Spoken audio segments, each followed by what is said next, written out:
좋아요, 알람 설정 많이 많이 눌러주세요. 안녕하세요. 금융소비자TV 진행을 맡은 녹색소비자연대 은재원입니다. 오늘 오랜만에 청년 지갑 트레이닝 센터 한영석 센터장님 나오셨습니다. 센터장님 안녕하세요. 네, 반갑습니다. 네. 그동안 잘 지내셨어요? 네, 잘 지냈습니다. 바쁘시죠, 요즘에 강의하시느라고? 미치겠어요.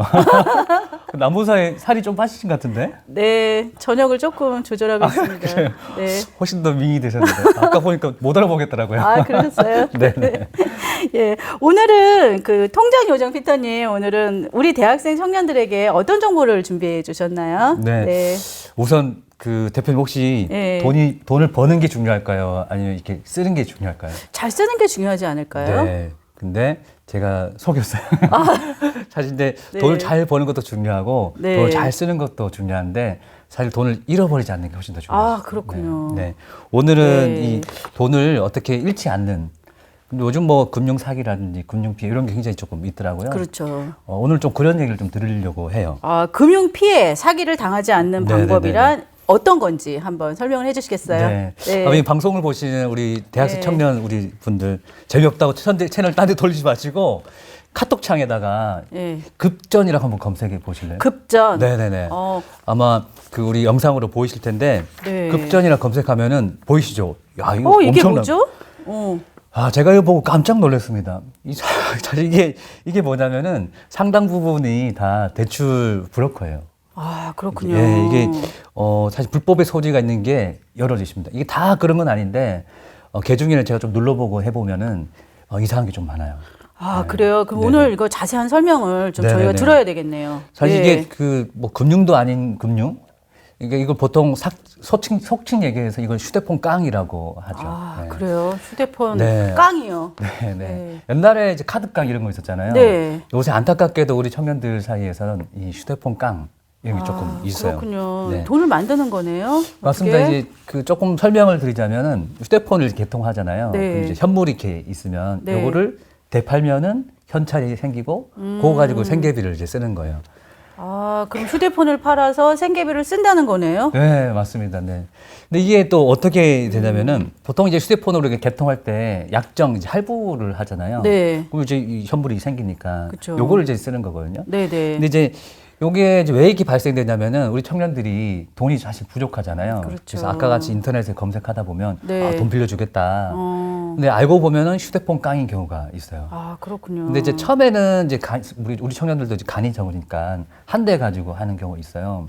근데 이제 여기서 이제 문제가 발생되는데 이상한 이제 브로커를 만나면은 한 대를 이제 개통할 때 인적사항을 이렇게 주잖아요. 네. 뭐 주민번호라든지 이런 거 다 준단 말이에요.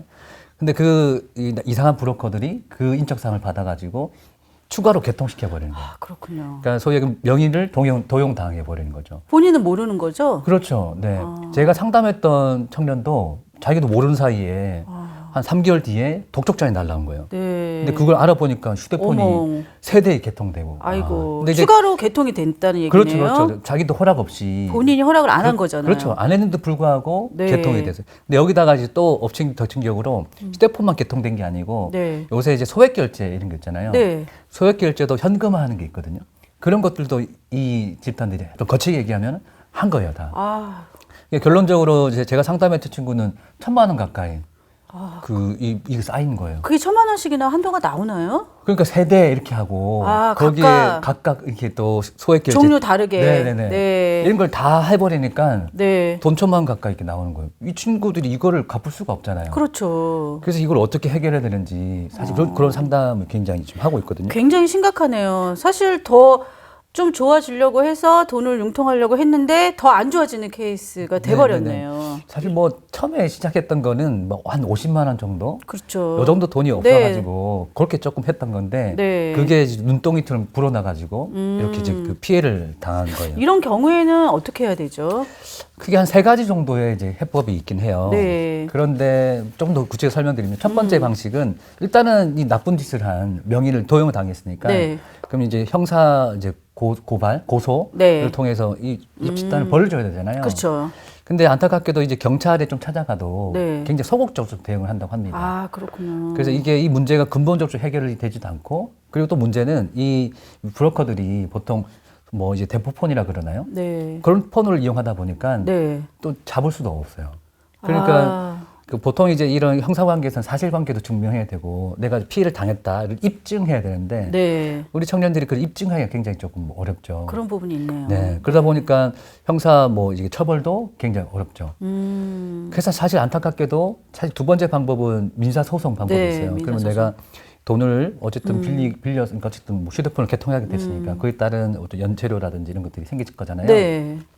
근데 그거를 이제 내가 그럼 뭐 피해를 당했으니까 뭐 일단 나 대신 너 좀 돈 내라. 네. 그런 이제 뭐 재산 관계를 좀 정리할 수 있는데 근데 이것도 사실 내가 피해를 당했다라고 하는 걸 입증해야 되고요.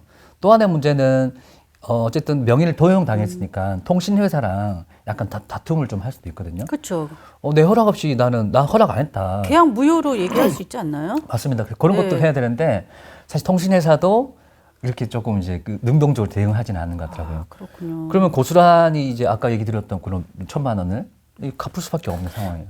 진짜 안타까운데 형사 고소도 어렵고 민사 소송도 어려운 거네요. 네네. 그러면 다른 구제 방법이 있어야 될 것 같은데요. 네네. 그래서 마지막 방법이 사실 뭐 채무조정제도. 네. 그러니까 아마 잘 아시겠지만 이 돈을 조금 이제 조정할 수 있는 네. 그런 제도가 있잖아요. 네. 뭐 신용회복위원회에서 하고 있는 개인 워크아웃이라든지 뭐 법원에서 하고 있는 개인 회생이라든지 네. 이런 제도가 있긴 합니다. 네. 그런데 여기서 조금 더 들어가 보면은 이 통신채권은 네. 신용회복위원회에서 하고 있는 여기 뭐 개인 워크아웃에 또 포함이 안 돼요. 그 통신채권 중에 이제 그 우리 요금 있잖아요. 네. 이거 특히 안 되고. 해당이 안 되는군요. 네네. 그리고 금액이 좀 작다 보니까 네. 실효성이 좀 없어요. 그 이거를 했을 때 나한테 얻는 이득들이 좀 없다 보니까 그래서 이 뭐 개인 뭐 회생이라든지 이런 것들도 좀 하기도 어렵고. 그럼 이 구체적인 구제 방법이 마땅치 않다라는 말씀이시네요. 네, 그래서 제가 오늘 여기 나왔어요. 아유. 그래서 일단은 중요한 거는 네. 여기에 좀 당하지 않는 게 굉장히 필요한 것 가장 같아요. 중요하겠네요. 그러니까 사실 억울합니다. 우리 청년들 입장에서는 나도 잘 모르다가 인터넷상에 이런 게 SNS상에서 이런 정보가 있어서 나도 모르게 했는데 당한 그게 거죠. 이제 사실 네. 당했고 뭐 피해를 당했는데 네. 사실 청년들한테 일방적으로 너희가 조심해야 된다라고 하는 거는 조금 이제 아닐 것 같아요. 그렇죠. 우선해야 되는 것은 중앙정부나 여기서 이런 것을 잡아야죠. 그렇죠. 그런데 아직 이게 못 잡으니까 그래서 우리라도 그러면은 우리를 좀 지켜야 되겠다. 그래서 그러니까 당하지 않기 위해서 우리가 어떻게 해야 되는지 네네네. 좀 구체적인 방법을 좀 한번 봐야 될 것 같은데요. 네네네. 예. 그래서 일단 어쨌든 돈이 필요한 거잖아요. 네. 그러면 이런 휴대폰 깡이라든지 이런 불법 대출 하지 마시고 정상적으로 우리가 그럼 대출 받을 수 있는 것을 좀 찾아봐야 될 것 같아요. 방법을 알려주는 예, 예. 거죠. 네. 일단 첫 번째는 그 서민금융진흥원이라고 있어요. 서민금융진흥원. 네, 여기서 네. 서민금융진흥원에서 실제 서민금융 지원 제도라는 게 있고 네. 그걸 통해서 어떤 뭐 대출 좀 일으킬 수 있는 그런 게 있거든요. 서민금융진흥원이라고 있습니다. 이 사이트 이거를 들어가서 꼭 기억해 놔야 되겠네요. 맞습니다. 네. 네. 그래서 이제 돈이 필요할 때 엉뚱한 곳에 이제 우리 찾지 마시고 정보를 네. 이 서민금융진흥원에 가서 나한테 해당되는 게 뭐가 있는지 이런 네. 것들을 이제 찾아보는 게 일단 중요합니다. 다른 당부 사항이 또 있을까요? 네네. 네. 그리고 더 중요한 거는 돈이 급할 때 닥쳐가지고 돈을 이제 구하려고 그러면은 사실 대출 받을 게 별로 없어요. 그래서 이제 내가 언제 돈이 좀 필요할 거고 이런 것도 미리 예측하고 네. 사실 비상금을 좀 만들어 놓는다든지 이런 것들을 평상시에 해놓지 않으면은 긴급한 상황에 대처가 굉장히 어려워요. 그렇겠네요. 그래서 이런 네. 이제 불법 대출이라든지 쉽게 이제 노출이 됩니다. 그리고 하나 더 이제 얘기 드리자면 혹시나 이런 금융 피해를 당했다면 네. 신고할 수 있거든요. 네. 네, 금융감독원에 1332번 있어요. 네, 1332. 네네. 네. 여기에 전화하시면은 이런 금융 문제나 이런 피해를 네. 신고할 수 있습니다. 네. 사전에 예방하는 게 가장 중요하겠네요. 네, 맞습니다. 네. 네. 오늘 센터장님 오늘 좋은 정보 감사드리고요. 네네. 네, 여러분 구독, 좋아요 많이 많이 눌러주시면 큰 힘이 됩니다. 다음 시간에 만나요.